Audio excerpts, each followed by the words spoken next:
Kehidupan guru Ahmad Nurdin, 50, yang motornya dibakar pemuda ternyata memilukan. Guru di SMA Putra Bangsa, Desa Pajanangger, Kecamatan Arjasa, Pulau Kangean, Kabupaten Sumeneb, Jawa Timur itu selama ini tinggal di gubuk. Sosok guru Nurdin disorot karena motornya dibakar pelaku pengancaman pada Senin, 13 Januari 2025, yang ternyata bukanlah miliknya. Motor tersebut ternyata merupakan pinjaman dari Haji Moh Sultan, mantan kepala desa yang ingin membantunya agar dapat mengajar lebih maksimal di SMA Putra Bangsa. Sebab sebelum dipinjamkan motor, Nurdin berjalan kaki ke sekolah sejauh 3 km. Kini, Nurdin tak lagi memiliki alat transportasi untuk menjangkau sekolah. Insiden pengancaman dan pembakaran itu tidak hanya merusak satu-satunya sarana transportasi yang ia miliki, tetapi juga menambah beban hidupnya. Sehari-hari, Nurdin tinggal di sebuah gubuk kecil berukuran 2 meter persegi yang terbuat dari bambu.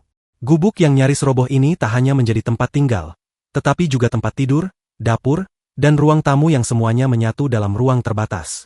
Meskipun berprofesi sebagai guru, Pak Nurdin bukanlah orang yang hidup serba berkecukupan.